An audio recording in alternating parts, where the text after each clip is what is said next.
Muchísimas gracias por estar aquí en la presentación de Yo Confieso, escrita por Fernando Rueda y por Miquel Ejarza, a quien oiremos más tarde vía telefónica para explicar también el libro y contestar sus preguntas. Gracias a Ámbito Cultural también por prestarse a hacer esta presentación aquí. La verdad es que el libro hace ya más de un año así que Fernando Rueda me dio la gran alegría de decir que estaba escribiendo y que podíamos publicar el libro de las memorias del Lobo, y desde entonces, bueno, pues hemos estado trabajando continuamente, sobre todo él y Miquel, haciendo el libro, grabando muchas horas y horas. No sé si has contado las horas, pero eran unas cuantas, creo. He contado los puros. Y al final ya tenemos el libro aquí. Tengo que decir una nueva primicia. Hoy hemos pedido la 4ª reimpresión de 3.000 ejemplares más, o sea que esto es un no parar. Vamos reimprimiendo cada semana, desde que ha salido, cada semana.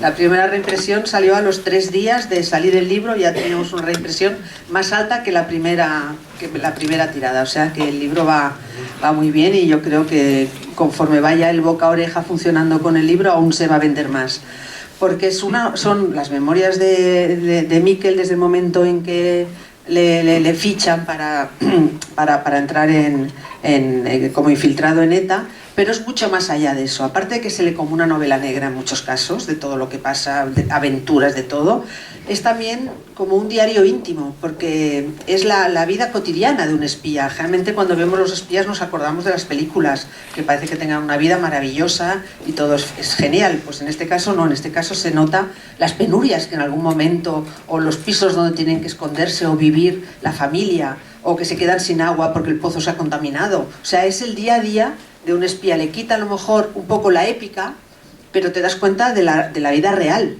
de lo que ha sido la vida de Miquel. Cuenta muchísimos detalles, momentos claves, momentos muy duros, momentos de la historia de España que a lo mejor conocemos una parte pero no la conocemos de verdad por dentro, y a veces cosas que pensabas que eran de una manera, explica que de otra. Explica también cómo lo destierran de golpe en México porque ha visto algo que no tenía que haber visto. O sea, es un libro que no paras de leerlo desde el primer momento. Habla también de las peleas internas entre la policía, entre la Guardia Civil, los políticos, los intereses partidistas, como lo destierran en México en un momento dado. Y son memorias de 45 años porque él sigue en activo. O sea, no es que se decía, no, acabó de ser infiltrado y se fue a una isla paradisíaca a vivir la vida con muchos millones. No. Siguió en España muchos años trabajando en diferentes, infiltrado también en Terra Lliure, o también en muchos temas de espionaje industrial, etcétera, que más o menos saldrán, supongo, durante el libro. Quiero agradecer aquí me quedo en blanco, a Daniel Portero, que es el presidente de la Asociación Dignidad y Justicia, que esté aquí con nosotros, es amigo de Miquel, y a Fernando también, que por supuesto haya confiado en Roca Editorial para publicar el libro. Te paso la palabra.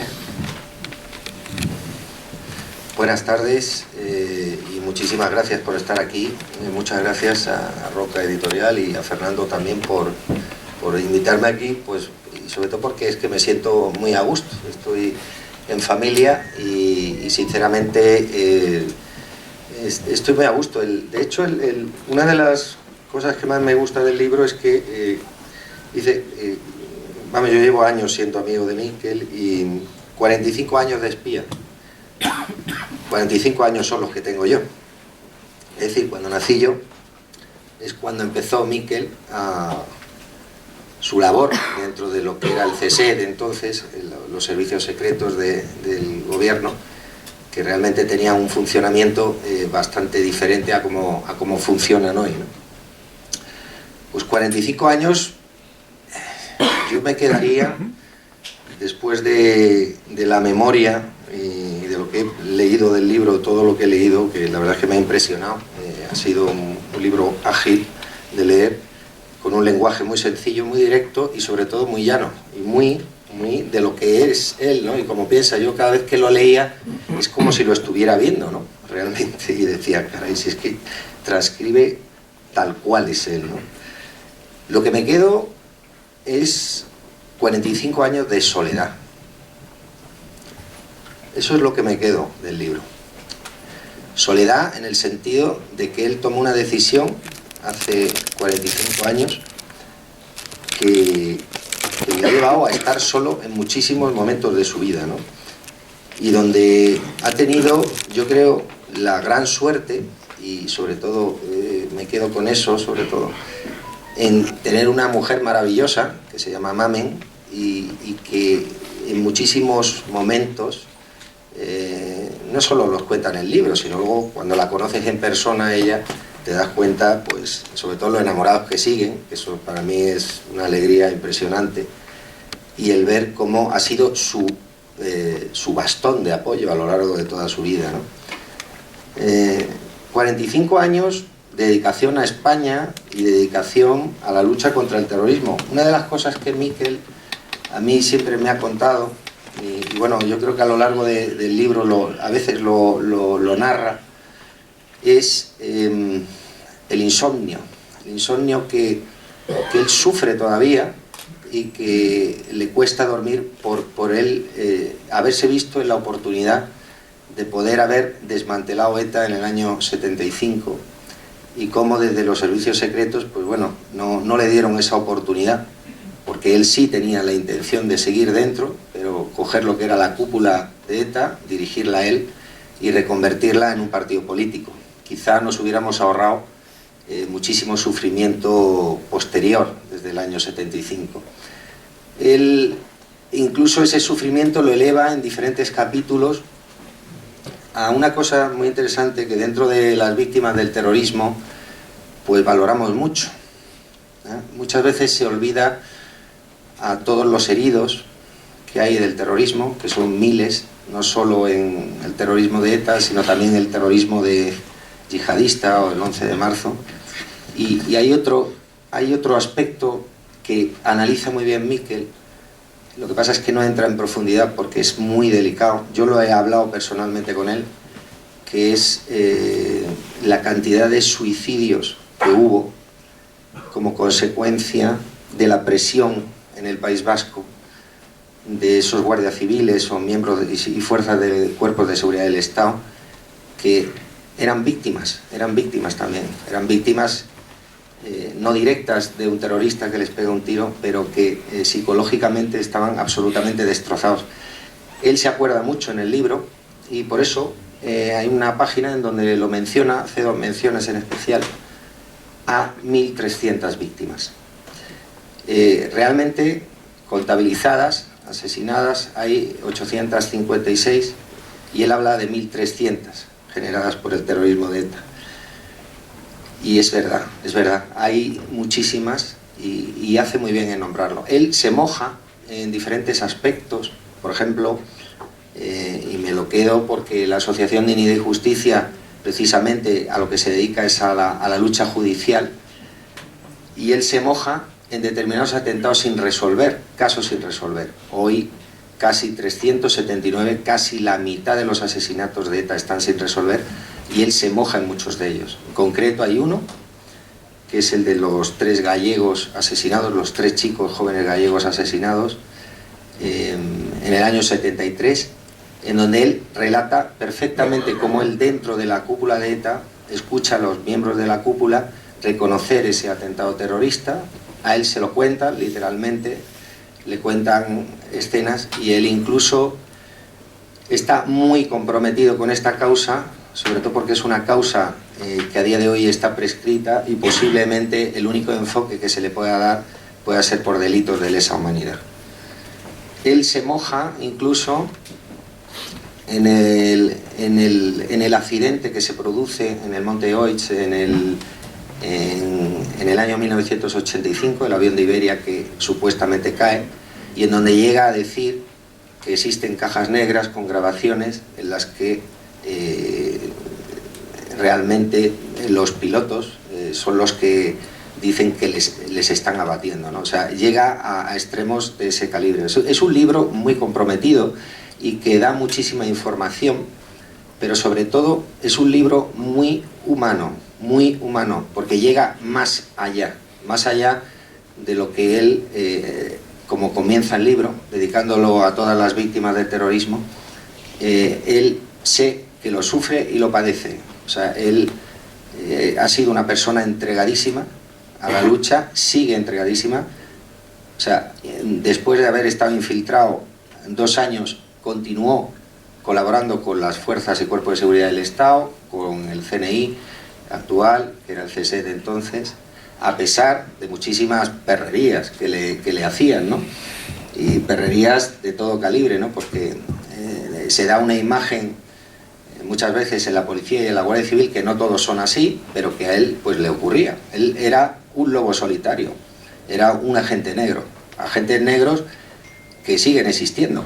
O sea, no nos quedemos con que es una frase hecha, un término, una terminología que existía en aquel momento. El agente negro era una persona que no estaba en plantilla, que cobraba en sobresueldo cuando cobraba y que colaboraba cuando no hacía de confidente.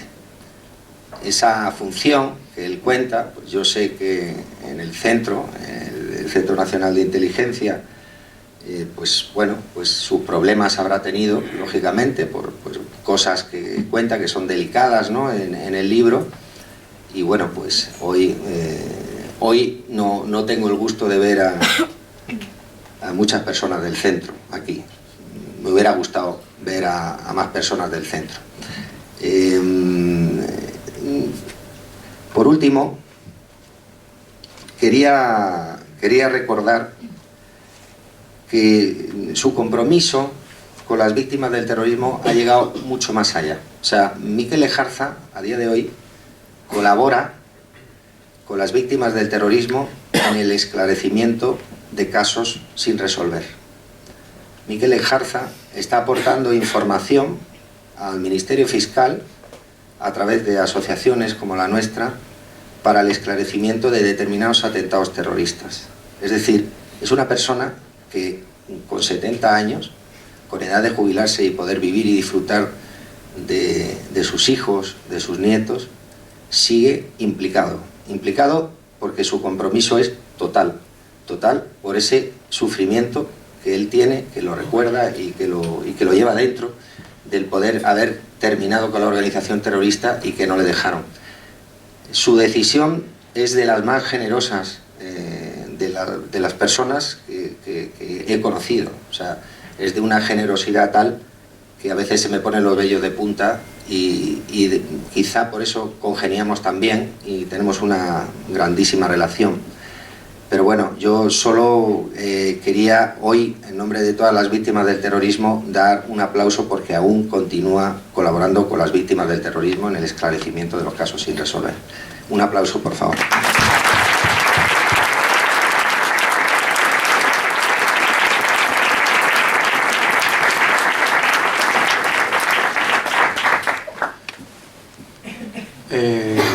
Seré breve, porque como sabéis, Mikel está esperando, entrará en unos minutos y luego tendréis la oportunidad de poder preguntarle. Al final, a él le gusta. Me preguntaban en Bilbao y Blanca estaba ahí y dice, pero ¿contestó a todas las preguntas? Todas. A todas. Las difíciles. Incluso había algunas difíciles que contestó con sinceridad. Bueno, lo primero, daros las gracias. Lo primero a Daniel. Daniel es, el pormenista no lo he dicho, es un íntimo amigo de Mikel, es alguien a quien Mikel quiere mucho y que desde el primer momento, cuando hablamos con Blanca de la promoción, él quería que Daniel estuviera. Quería que Daniel estuviera aquí, quería que Daniel estuviera en Bilbao, quería que Daniel estuviera en todas partes, ¿no? Algo que muestra un poco su respaldo, ¿no? Gracias a Blanca, ¿qué queréis que os diga? Hace media hora me ha anunciado la 4ª edición y esta mañana me han llamado que somos líderes en Aragón y que somos no sé qué. Bueno, pues está siendo una aventura muy interesante y muy apasionante.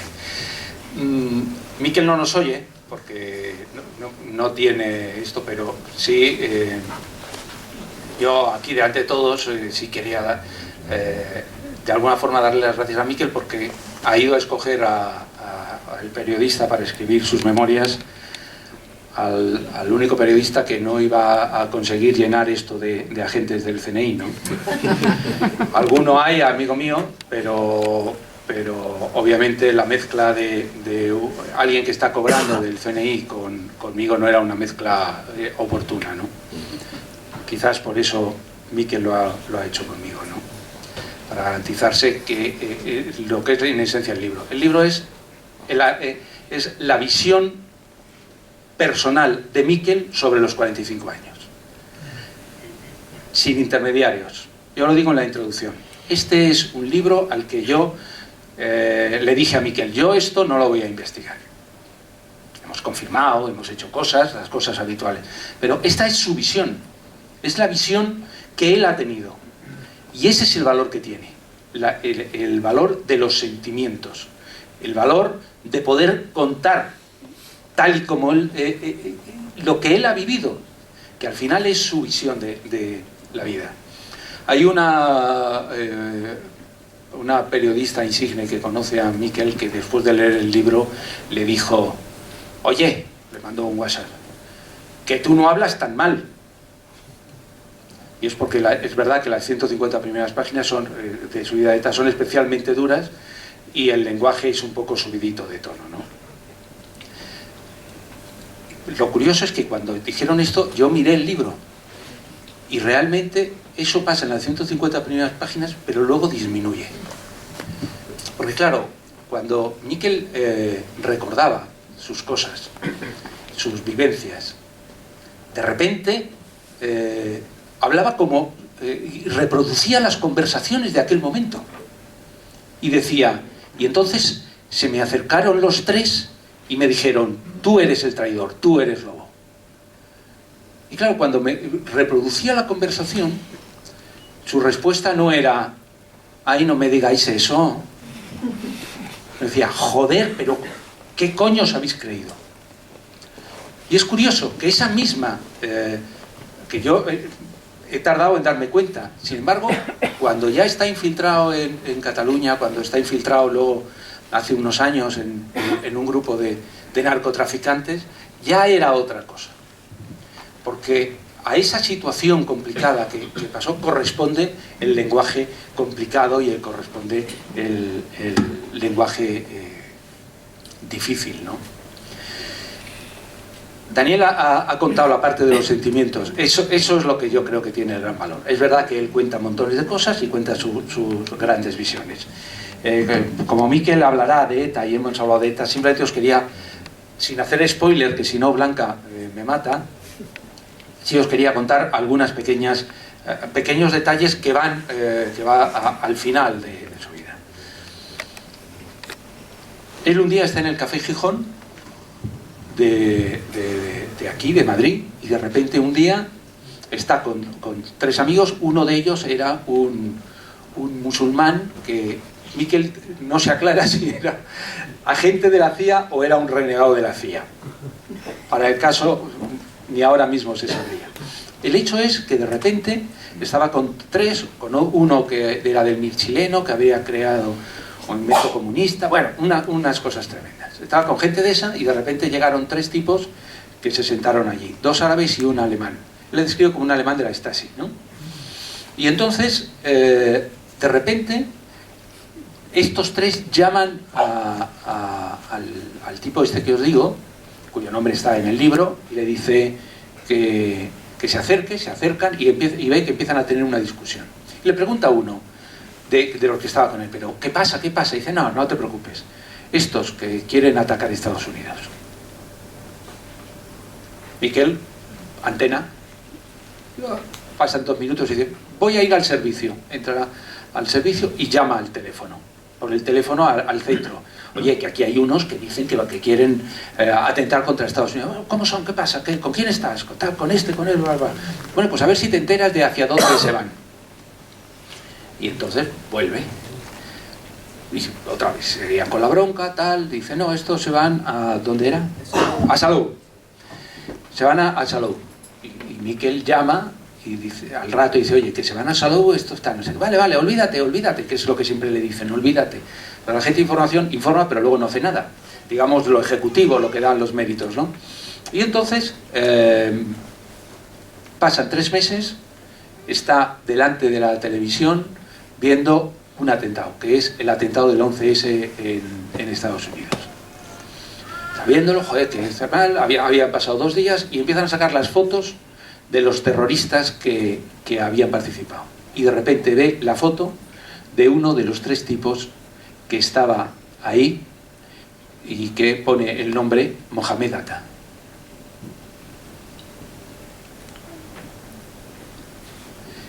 Esta es una de las cosas que ocurre a lo largo del libro, en el cual conscientemente no damos respuestas.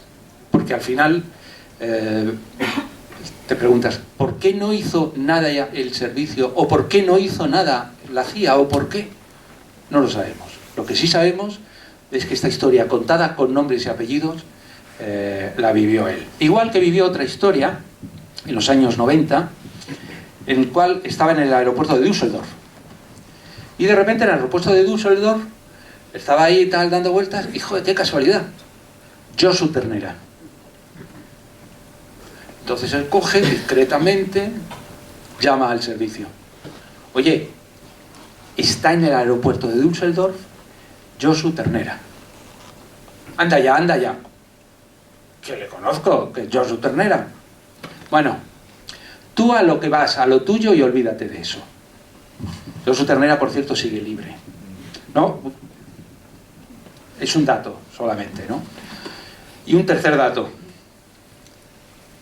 que cuenta en el libro históricamente. Sabéis que el servicio secreto, tras el asesinato del presidente Carrero Blanco, cayó en picado. Y entonces el éxito de Miquel con ETA fue lo que les dio alas otra vez para hacer todo tipo de cosas, ¿no? Acabado eso, con el paso del tiempo, buscaron información sobre algo que había pasado. Y es que se decía que Fernando Herrero Tejedor, que era el ministro del movimiento y tal, le contaron que tenía, poco después del asesinato, se había quedado el tío compungido con remordimientos de conciencia. Porque decía, es que el gobierno sabía que iban a matar a Carrero Blanco. Entonces llega esta información y cuando le llega a Miquel, y entonces investigan. Fernando Herrero Tejedor tuvo un accidente en la carretera de La Coruña, en la cual un camión se le empotró y lo mató. Y entonces lo que hicieron fue buscar al camionero. Años después, ¿eh? Y después de un interrogatorio, puede ser, una conversación. Yo creo que debió ser más interrogatorio que conversación. El tipo les dijo, no puedo decirles nada. Pregunten a quien saben qué pasó aquel día. Estas son tres historias misteriosas de las centenares de historias misteriosas que hay en estas 400 páginas que están con una letra muy pequeña pero que se lee muy bien y que están llenas de... Tampoco es tan pequeña. Bueno, digo para vender todo lo que hay. Esa es la historia. Es la historia de un hombre que se infiltró en ETA y que la gente pensó que después se había dedicado a tocarse las narices y que se había ido a las Bahamas y que le habían dado un montón de dinero. Es verdad que le mandaron de vacaciones, también lo digo, 15 días a Canarias a un hotel de 2 estrellas. Y que después de eso no quisieron que no se dedicara, que quitárselo del medio, y sin embargo él se empeñó en luchar contra ETA. Él utiliza un concepto, las pocas semanas que llevamos de promoción, utiliza un concepto que a mí me gustaría reivindicar, sobre todo para los que hemos superado los 35 años. Yo por más que Daniel, pero eso. ¿Qué es el concepto? ¿Por qué actuó Miquel? Y Miquel lo cuenta, y lo cuenta en todas las radios, en las teles, en todas partes. Primero él actuó por un tema de fe, porque él creía. A pesar de que vio lo que vio. Él vio a más de uno, de dos y de tres sacerdotes que estaban implicados en ETA y que estaban implicados en todas estas cosas. Pero luego por un concepto, y es el concepto de servicio, y de servicio a España. Y es una cosa que ahora, claro, dices estas cosas y te dicen, joder, es que eres de extrema derecha o eres de no sé qué. No, Miquel, si no, no tendría explicación, es lo que os quiero contar. No se puede estar 45 años llevando esa vida que solo conoce en su familia. No se puede entender si no tienes un ideal superior y si no eres capaz de hacerlo, ¿no? Por suerte, estos días, ayer y antes de ayer, hemos estado escribiendo un artículo que saldrá, creo, el domingo en el Mundo, en el que, sobre su familia. Y Miquel está tan absolutamente orgulloso de su familia, pero al mismo tiempo es consciente de algo que la gente no ve. Y es que tú tienes una gente que está haciendo todas esas cosas, pero que tiene una familia detrás. Y que muchas veces los que se comen, iba a decir la mierda, pero ahora no corresponde decirlo porque estamos en un sitio más fino, los que se comen la porquería, esa es la familia. Y de alguna forma Miquel ha podido sobrevivir y ahí está esa historia. Y en esa historia, en el libro, está Mamen. Y Mamen aparece en la historia porque en realidad faltaba en el puzzle esa parte de la historia. La historia de determinados sentimientos, la historia de sus relaciones, y esa es la historia que cuenta Mamen, y que la cuenta fenomenal, y que la cuenta con su lenguaje claro, con su lenguaje de eso. Yo he sido muy feliz haciendo este libro. En los viajes nos pasábamos horas y horas hablando y terminábamos efectivamente, como decía antes, cenando con Mamen y fumándonos unos puros estupendos y alguna copita de más alguna vez, también lo reconozco. Y todas esas cosas es lo que al final hemos intentado llevar aquí, que todo eso lo llevarais y lo entendierais. Y ahora, si os parece, pues llamamos a Miquel, y que estará ansioso por contaros sus historias.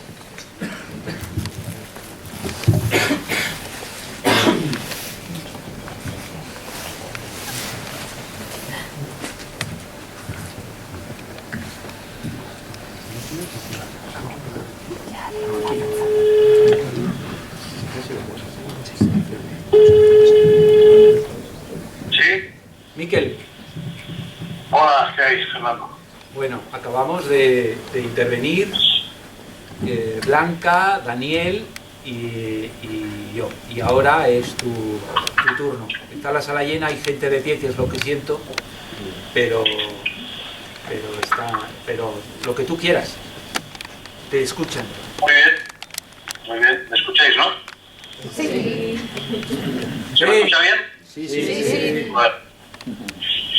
Hombre, a mí me hubiera gustado mucho estar ahí con vosotros. Es mucho más fácil, porque nunca es agradable desde un teléfono en la oreja y venirte aquí a un monte para que puedas tener buena señal, ¿no? Para que te escuchen. Pero bueno, a lo que estoy acostumbrado. Este es mi camino. Querido Daniel, querido amigo mío, desde luego hay que ser valiente como tú eres para presentar el libro del lobo. El libro más incómodo, la historia más incómoda para muchos. Ya lo sabes bien, Daniel. Un placer. Fernando, lo sabéis perfectamente, ¿no? Cualquier otro hubiera sido mucho mejor, pero esto es muy incómodo. Yo desde aquí quiero también enviar un recuerdo para mi equipo de lobos. Los lobitos, como llamas tú, Fernando. Los lobitos que salvaron muchas vidas con sus informaciones. Unos cayeron en el olvido. Algunos otros volvieron a sus quehaceres normales. Pero fíjate lo que son las cosas, que recibieron una nota de los jefes en la que rezaba: prohibido todo contacto con Miquel. Dicho esto, mejor no sigo, porque si sigo, luego dicen: es que habla mal de su servicio. No, eso no es verdad. Yo no hablo mal de mi servicio. Yo cuento mi historia, cuento mi vida. No hago otra cosa que escribir sobre mis experiencias, mis momentos. Me callo muchas cosas, o algunas cuantas. Explico lo que a mí me ha pasado, lo que yo he vivido. Si hay alguien a quien no le gusta, pues ellos sabrán, ¿no? Lo cierto es que era otra época. Yo sé de buena tinta que de los 10 últimos años para acá, los servicios de inteligencia pues están a años luz de lo que era entonces, ¿no? Pero bueno, no solo los servicios de inteligencia, la Guardia Civil, la policía, etcétera, pues lógicamente ha cambiado muchísimo. Pero coño, cambia la maquinaria, ¿no? Pero no, parece ser que las personas no cambian. A mí me hubiera gustado mucho que hoy hubiera habido alguien oficialmente de ese servicio que yo llamo el mío. Y luego tiene las orejas grandes, es muy viejo, pero las orejas las tiene grandes y lo mato también. Y aunque esté muy lejos, uno sabe las cosas, ¿no? Y me da mucha pena, me da tristeza, ¿no? De que sigamos en esa línea, ¿no? En esa tesitura de que y luego molesta, ¿no? Es triste, para mí es triste, bueno, pero ¿qué le vamos a hacer? Esa es la vida. Yo he luchado por España. Ese era mi mayor objetivo. El trampolín en el que utilicé era mi servicio.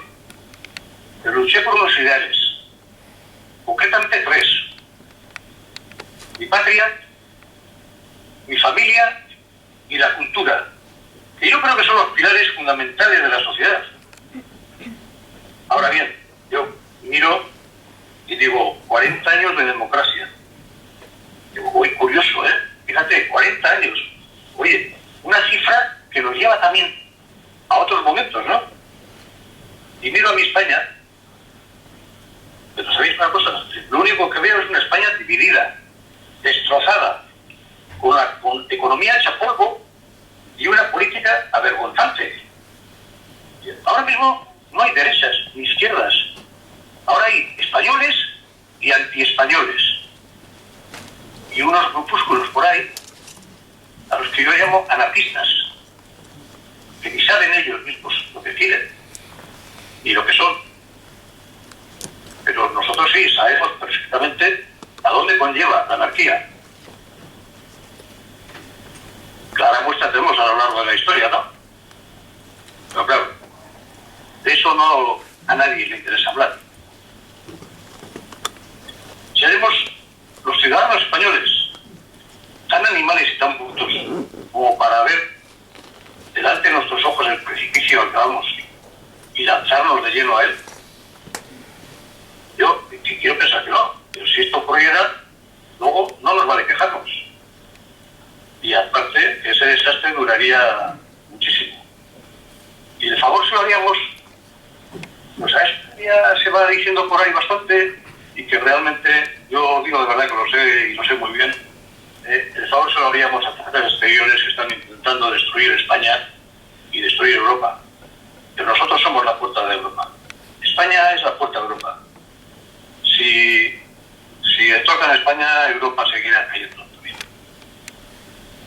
Esas puertas son unas puertas muy poderosas, son puertas económicamente enormemente poderosas y les interesa una Europa totalmente destrozada. Pues yo creo que en manos de todos los ciudadanos está el pensar un poquito con la cabeza, ¿no? No dejarnos llevar por las tonterías de los odios, los rencores, etc. Tenemos que pensar un poquito en nuestro país, en nosotros, en nuestra economía, etc. Yo, tristemente, lo veo un poco mal, me da muchísima pena. Me siento español por encima de todo. Y como español, a mí no me gustaría que me dirigiera un anti-español, porque para mí sería como tener el enemigo en casa. Creo que a todos los que se le ven, pues pasaría lo mismo, me imagino. esa España a la que todos queremos, o la mayor parte, ¿no? Los que no la quieren, pues realmente no sé qué pintan aquí. Queridos amigos, la verdad, estamos viviendo tiempos muy difíciles y tenemos que tener muy claro hacia dónde vamos, hacia dónde queremos ir. Y ver y saber y pensar bien quién queremos que nos dirija, ¿no? Para que no caigamos en la trampa de aquellos que nos quieren dividir. Bueno, volviendo al libro, lo que cuenta este libro, el libro de Yo Confieso, del cual, pues, tampoco yo he pretendido aquí ponerme a hacer un discurso de intentar vender el libro lo máximo posible, aunque sí que me gustaría públicamente, ¿no? No todos, pero bueno. Lo que cuenta el libro es la historia de un agente, un chaval, un agente negro, es el agente más cómodo que pueda existir. Y bueno, también aprovecho para desde aquí saludar a aquellos que ahora se están jugando la vida en diferentes lugares del mundo, también por nuestro país, por nuestra bandera, al fin y al cabo. Y posiblemente caerán en esa sombra del olvido, porque, como hemos visto, no es bueno salir. Nadie quiere que salgas, lógicamente, ¿no? Y bueno, espero que estos no les salgan tan rebeldes como yo y hagan bien sus cosas. Gracias, mi querido Daniel, por tu valentía, la verdad, por tu lucha en busca de la verdad, la dignidad y la justicia de las víctimas, y mi agradecimiento de verdad de todo corazón, porque en este libro, en esa primera página, aunque en letras pequeñas, a mí me hubiera gustado más grandes, pero bueno, en letras pequeñas, el libro está dedicado a esas víctimas del terrorismo. Y igual que tu lucha es para conseguir que esas víctimas por lo menos sean dignificadas, es lo menos que se merecen, pues mi lucha va a seguir también adelante hasta que me muera. Mi lucha por esas víctimas, mi lucha por España, por encima de todo, pase lo que pase y sea lo que sea. Y no os voy a aburrir más, queridos amigos. Yo, la verdad, me gustaría hablar muchísimo más, pero ya sabéis que lo que diga el logo normalmente puede ser políticamente incorrecto, y es debido a eso es por lo que hay muchísimos oficialistas que no quieren estar cerca del lobo, no quieren aparecer cerca del lobo, como por detrás de una palmadita, pero bueno, la realidad es esta. O sea que, de verdad, de todo corazón, muchísimas gracias a todos por la asistencia, y yo sé que hay personas a las que quiero mucho y también me quieren reír.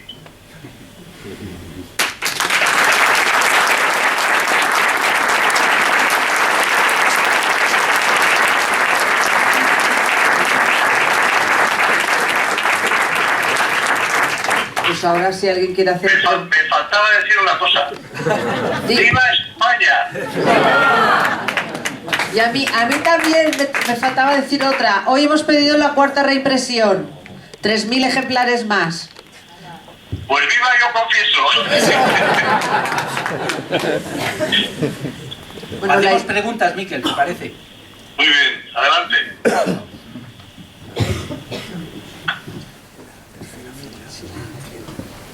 Vale, quien quiera hacer una pregunta, por favor.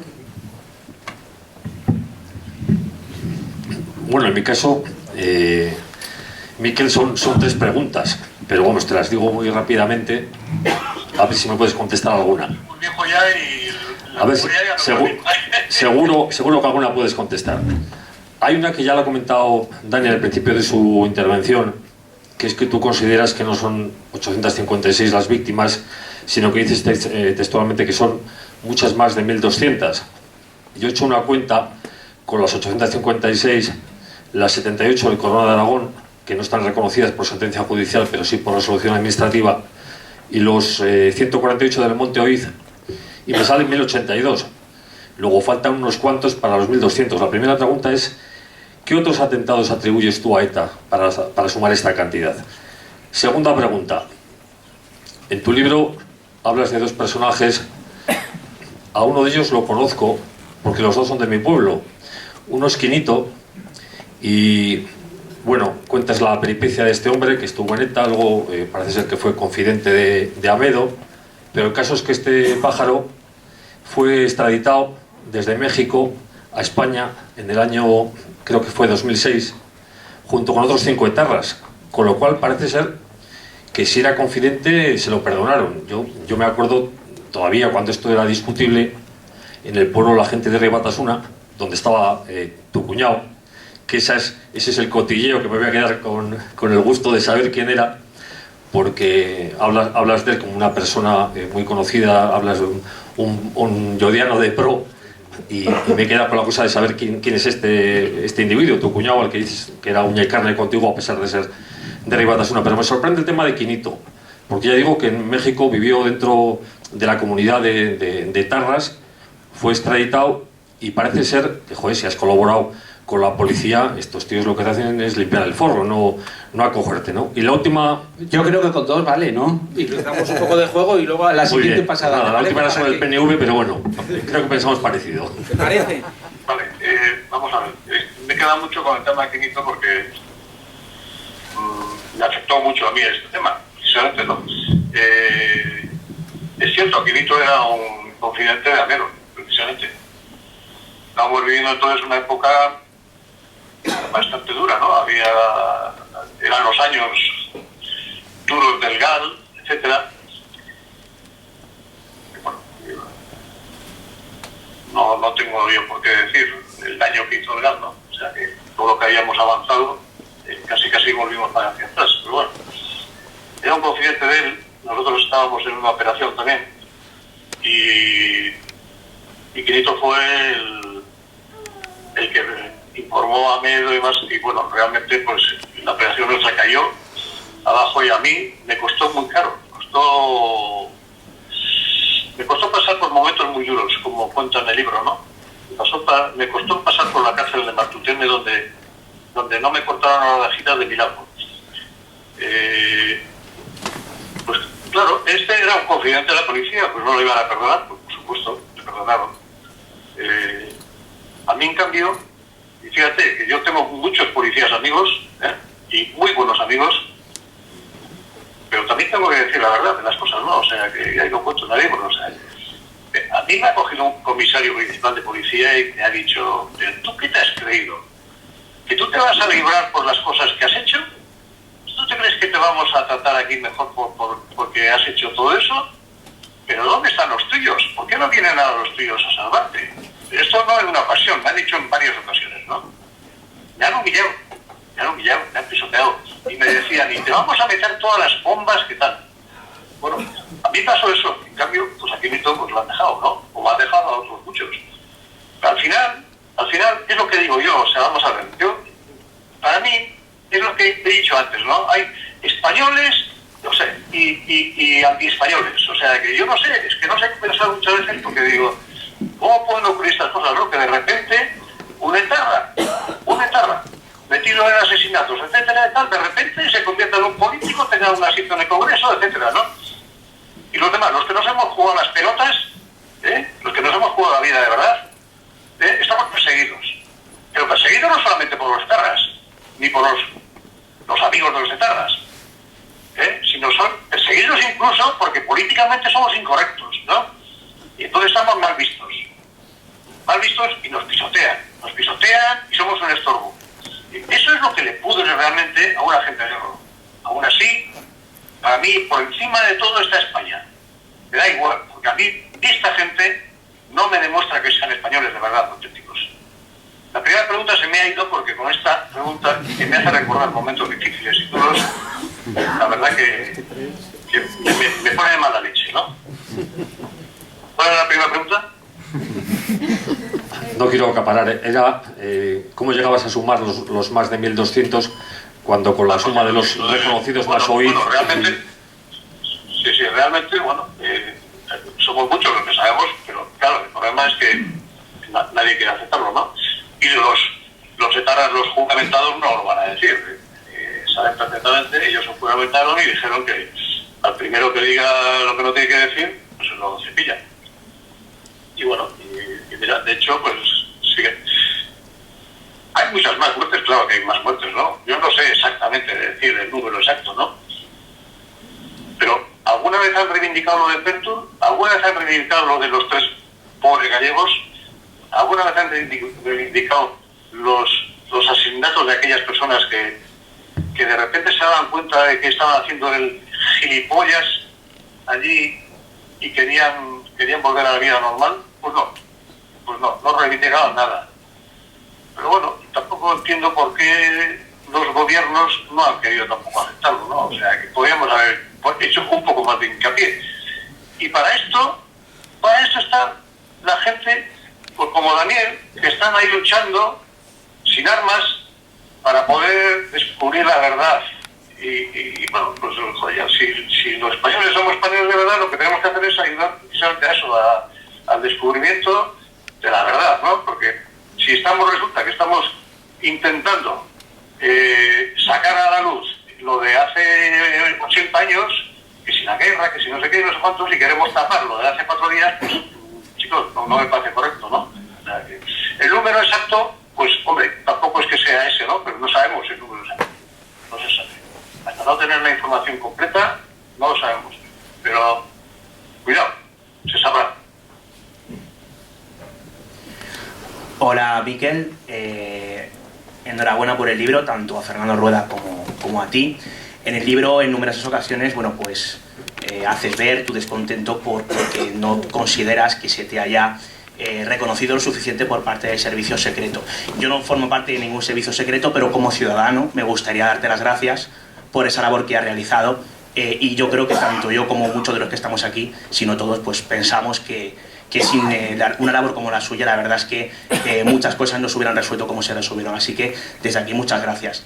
Y como periodista me gustaría preguntarle algo. Comenta usted que se ha dejado algunas cosas en el tintero, cosas que se ha callado, y me gustaría preguntar, y si usted lo considera, me responde, si alguna de esas cosas tiene que ver con el 11M.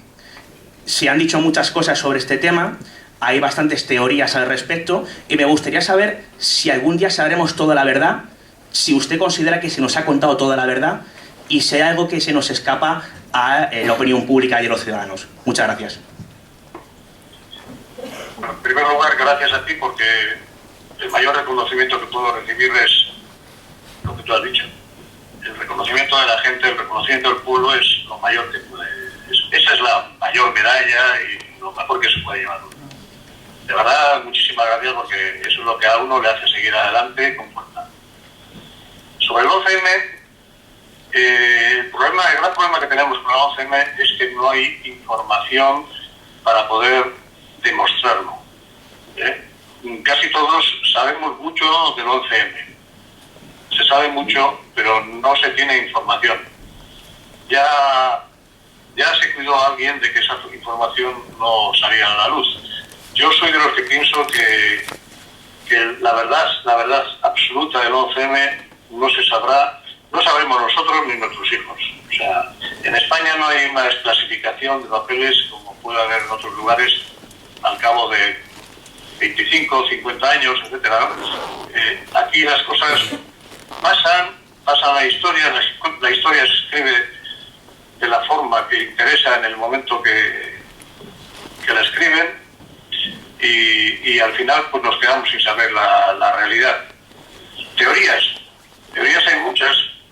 Hay teorías conspiratorias, hay teorías que son realidad, y hay algunas otras que tristemente pues algunos hemos oído y realmente es que no se pueden ni decir, ¿no?, de lo duros que son. O sea que yo lamento no poder decir más, porque primero ni puedo demostrarlo, y segundo, pues a veces es mejor tener la lengua calladita, porque si ya con lo que se ha escrito en el libro hace tanto daño, hijo mío, yo pensaba que era una cosa de escribir mis momentos, mis tal, y el daño que hace, pues imagínate si ahora nos ponemos a contar cosas sobre el 11M, ¿no? Entonces sería un caos.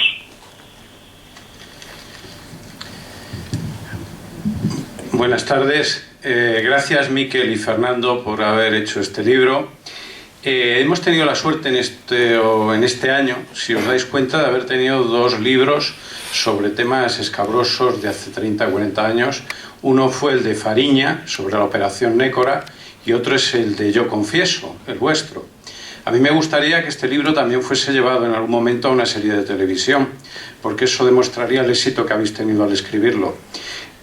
Sobre este tema, Miquel, te quería comentar, porque tú empiezas en el año 1974, tú evidentemente tendrás también noticias de la operación Nécora, pero los medios de grabación, de digitalización, etcétera, de hace 30 o 40 años no eran evidentemente los de ahora. Hacer una fotocopia, grabar con los sistemas que había entonces, te podía costar la vida.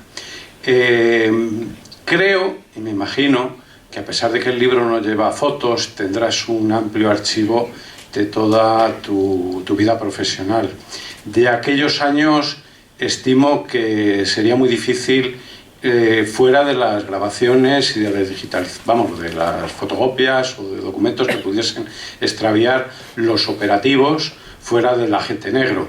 Como agente negro, ¿tú en alguna vez estuviste incluido en estos operativos? Quiero decir, ¿estuviste trabajando codo con codo en los operativos ya directamente de acción a obtener documentación y a obtener grabaciones? Y si me lo quieres contestar, me lo contestas. ¿Posees un archivo sobre este tema? Gracias. Yo he trabajado con operativos en algunas ocasiones, por supuesto, sobre todo en los años 76, 77 y 78, alternando, ¿no?, con otras cosas, porque también entre medio de todo eso pues tuve la historia de Argelia, etcétera. He trabajado con operativos. Los operativos de entonces no tenían nada que ver con guerra, como tú bien has dicho. Por lo tanto, como has hablado, me parece que estás bien puesto. Y realmente la verdad es que entonces era increíble. Bueno, claro que hay fotos, hay muchas fotos de la época, y de verdad que si las vierais os asustaríais, de la diferencia de cómo trabajábamos entonces, de los pocos medios escasos. No teníamos prácticamente nada.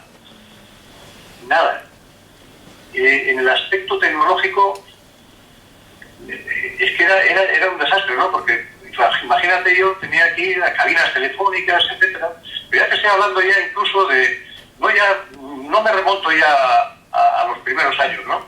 Me remonto incluso años después, pues cuando en una de las ocasiones, pues me acuerdo que vi cómo cruzaba con el coche Gogor en Miranda de Ebro y tal, y tenía que rápidamente avisar al servicio que había visto a Gogor en dirección hacia San Sebastián, y coño, pues teníamos que ir corriendo a una cabina telefónica, etcétera, ¿no? O sea, no había medios tecnológicos, no había cosas.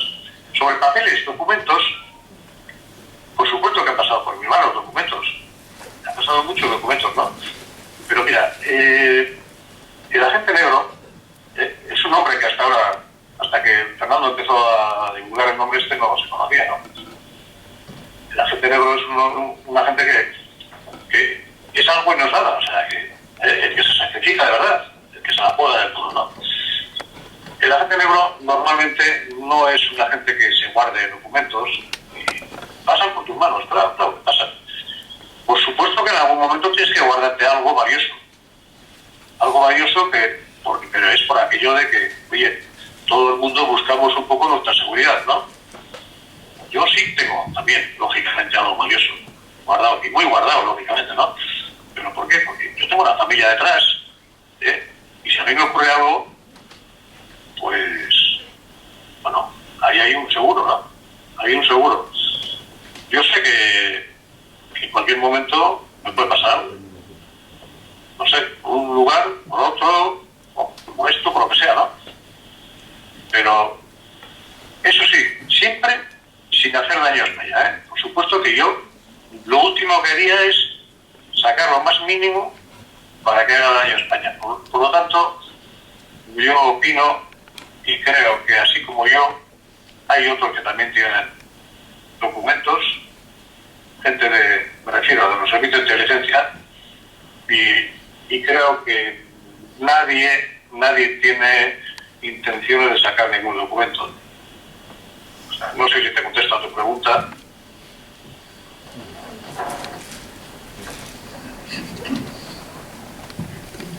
Hola Miquel, buenas tardes. Ante todo, muchas gracias por lo que has hecho. El libro está muy bien. Concretamente, me ha gustado una anécdota de la página 360, que no voy a comentar de lo que es porque la gente lea el libro. Y quería hacerte dos preguntas en una. La primera es que si en los años 80 o 90 no te dieron ganas de dejar de trabajar con el servicio, con la casa, por todas las faenas que te estaban haciendo. Y la segunda es si después de todo este tiempo crees que se ha reconocido tu trabajo. Fíjate, primero gracias porque, de verdad, cuando oigo de vuestros labios la palabra gracias, me llena de orgullo, ¿no? Segundo, esos años precisamente los que tú dices fueron los años duros, ¿no? Para mí, los más duros. Y por supuesto lo lógico, lo normal de cualquier persona es coger y decir, pues mira, levanto las piernas por alto y que las den por saco y adiós muy buenas, ¿no? Y ya está. No, yo he sido muy tenaz, yo soy de los que cuanto más daño le hacen, más ganas tengo de seguir luchando. Me ha gustado ser así porque, vuelvo a decir, o sea, yo he trabajado con el servicio. He trabajado y he querido mucho a mi servicio y a mis compañeros. Y me he sentido querido y me he sentido odiado. Y me siento, ¿no? Lo mismo, me siento querido y me siento odiado. Muchos de ellos, la mayor parte, no tienen ni idea de mí. Yo sé que hay algunos que dicen incluso, ¿y este quién es? ¿Pero este qué ha hecho? Etcétera, ¿no? O sea, de esto hay muchísimos también. Pero tener en cuenta que también hay muchos funcionarios dentro del servicio. Entre 1.500 personas hay agentes de verdad de campo que se la juegan y hay muchos que están en la oficina metidos todo el día, ¿no? O sea que yo he sido, puedo decir, o sea, me repito, ¿no? Tenaz y cuanto más me han pegado, más ganas de seguir adelante. Muchas más ganas. Que si me siento recompensado, hombre, por el Estado y bueno, por el servicio en los últimos 10 años, pues por lo menos ha habido un director que ha tenido los cojones, como hay que decir, de decir, pues le pongo una medalla en el servicio, cosa que no se había hecho en la vida, y además por su familia, ¿no? Bueno, pues es de agradecer porque yo he conocido a todos los directores, ¿no? Y ninguno ha tenido ninguna atención, nunca. No ha habido el más mínimo reconocimiento. Ha habido un reconocimiento por parte de este director. Después, cuando ya un director lleva mucho tiempo, ya hay sectores dentro del servicio, que el servicio ya es grande, ya es monstruo. Y hay sectores que al final, pues le van calentando la cabeza también, ¿no? Y mira, pues esos reconocimientos luego, a veces, estoy seguro que para finalmente a lo mejor es posible que haya pensado, pues no teníamos que haberlo hecho, ¿no?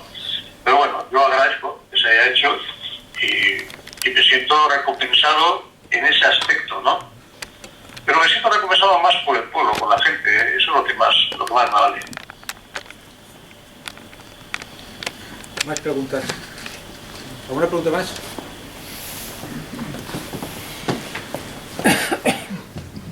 Sí, buenas tardes, Miquel. Yo quería preguntarte qué opinas del caso Villarejo, de policías que utilizan la información y los medios policiales para lograr dinero y poder político. Pues mira, ahí tenemos un claro ejemplo de lo que es el poder y los servicios de información, en este caso de la policía. Hay un momento que el poder pues le da precisamente eso, le da todo el poder del mundo para poder investigar y sacar información, ¿no? Pero, bueno, mira lo que son las cosas de la vida, que para muchos pues el dinero es muy llamativo y tira por una senda que es la senda de hacerte rico, de hacerte multimillonario, lógicamente, ¿no? multimillonario, pues con la información, lógicamente, ¿no? Vendiendo información, jugando, pero eso es un peligro tremendo, porque la verdad que hay una cosa que contra lo que no se puede luchar. Es que luchar contra el poder es ir contracorriente. Y creo que el caso de Villarejo es este, ¿no? Que ha llegado un momento en que se ha puesto a luchar contra el poder. Porque llegó un momento en que el poder ya estorbaba al poder, lógicamente, ¿no? Porque ya se sabía que había vendido información, que estaba haciendo las cosas que no debía, etcétera, ¿no? Entonces, ¿qué ocurre? Pues que ya el poder se te revuelve. Y cuando el poder se te revuelve, ¿qué haces? Intentar luchar con aquello que tienes, con las informaciones que tienes, etcétera, ¿no? Pero ya vas contra corriente. Porque cuando uno pisa ya la cárcel, y cuando ya te encierran, y cuando ya empieza la maquinaria del poder a funcionar, ya estás perdido. Ya estás perdido. Yo soy de la opinión que no funcionan esas cosas.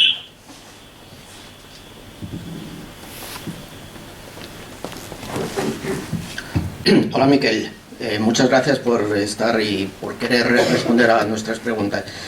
Yo quería preguntarte, tú has hablado de españoles y antiespañoles antes, y si uno esto lo traslada al espectro político, evidentemente no hace falta ser muy listo para ubicar a cada uno. Ahora bien, Fernando antes nos ha comentado un pasaje del libro en el que tú, bueno, investigáis un poco y habláis con el camionero que estuvo implicado en el accidente mortal de Fernando Herrero Tejedor.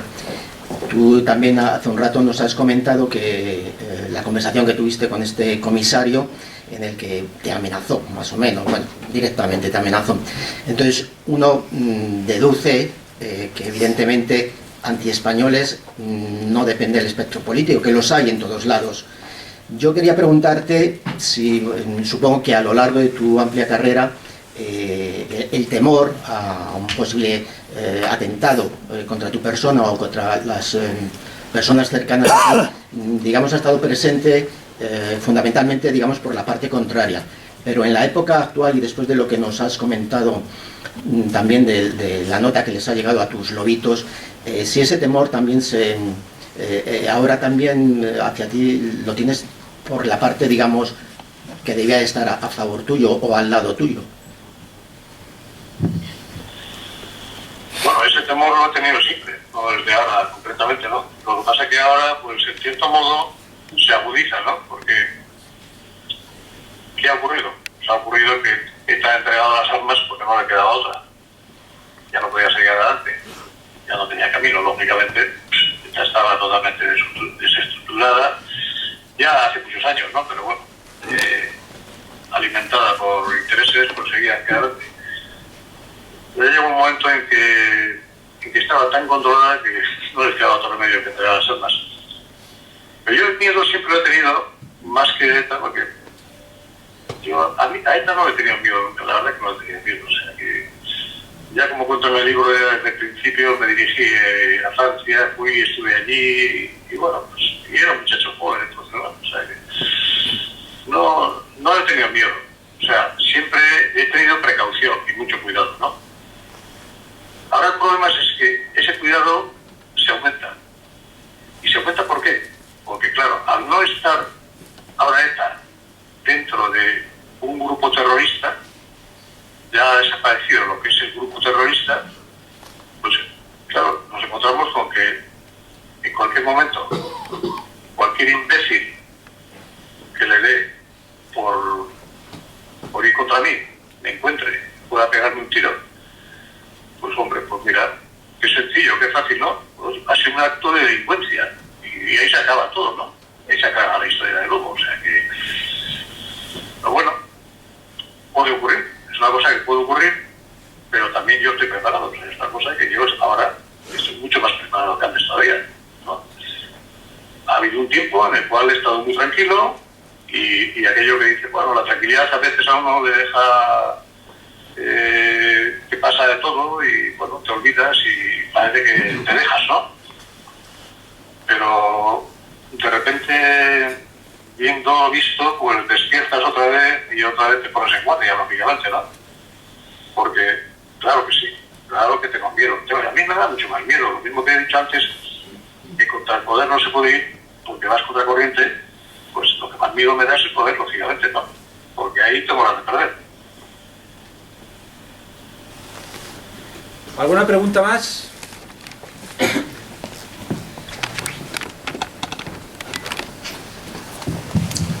Miquel, en primer lugar, muchísimas gracias por tu labor respecto a toda España. Creo que nunca será lo suficientemente reconocida, o por lo menos incluso conocida por la mayoría de España, y ya no digamos igual por generaciones venideras. Y en segundo lugar, te quería hacer una pregunta respecto a la realidad en España actualmente. ¿Qué opinas respecto del movimiento independentista? Si únicamente está generado a través de los propios políticos, ¿es una aventura pasajera o hay algo más detrás? Muchísimas gracias por todo. Gracias a ti. Y bueno, mira, es una pregunta que estamos hoy en día precisamente totalmente envueltos en ello, ¿no? Hace 26 años que ya teníamos las informaciones de lo que está ocurriendo ahora. Hace 26 años que sabíamos lo que iba a ocurrir. Pero no se hizo nada. Nuestro deber era informar, no era otro. Pero claro, yo he ido bien, y yo he ido como transcurría el tiempo, lógicamente, y poco a poco veía que la cosa se iba recrudeciendo. Pues lo mismo que vi en el tema de ETA, ¿no? En el tema de ETA vi lo mismo. En el País Vasco, cuando yo era un joven, ahí no había ningún problema, se vivía de maravilla. Pero claro, si vas dejando, y detrás hay unos intereses políticos y hay alguien que mueve sus hilos, pues lógicamente el tema se recrudece cada vez más. El tema de Cataluña es un tema, tristemente, casi imparable. Es muy difícil. Y esto puede acarrear un problema gravísimo a España, porque no es solamente el problema de Cataluña en sí, sino que automáticamente, si Cataluña se volviera independiente, pues tendríamos Cataluña independiente, Euskadi independiente, Galicia independiente, etcétera, ¿no? Y ahí estamos volviendo a lo que he dicho antes, o sea, a dividir España, a destrozar España, y bueno, ya hemos roto la puerta de Europa, ¿no? Vamos hacia adelante, después tocará a otros, lógicamente. Yo lo veo muy mal, el tema de Cataluña lo veo muy mal, lógicamente. Esto está hecho para que, mira, o tenemos unos políticos que agarran el toro por los cuernos, como hay que decirlo, o esto no tiene solución. Y yo actualmente la verdad es que no veo político alguno que quiera agarrar el toro por los cuernos. Lo que estoy viendo es que hay todos van queriendo quedar políticamente correctamente y quedar bien ante todos, ganar votos, etcétera, ¿no? Pero bueno, oye, vuelvo a decir, en nuestras manos está. Ya sabemos todos quiénes sí, quiénes no. Pues pensemos un poquito. Si queremos a nuestro país y queremos el bienestar de nuestro país, pues está en nuestras manos, está en manos de todos los ciudadanos. Si no, estamos perdidos. Muy bien, pues Miquel,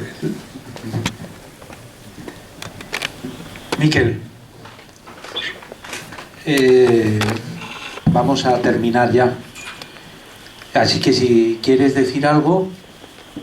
Pues nada, que ha sido un placer poder hablar con vosotros, y una pena, una tristeza no poder hacerlo delante, porque, bueno, algunos que estáis ahí diréis, pues no hace demasiado que pudimos verte, pero ya se me ha acabado ya el poder hacerlo así. O sea que ahora a mi edad, en mis años, resulta que tengo que andar más escondido que nunca.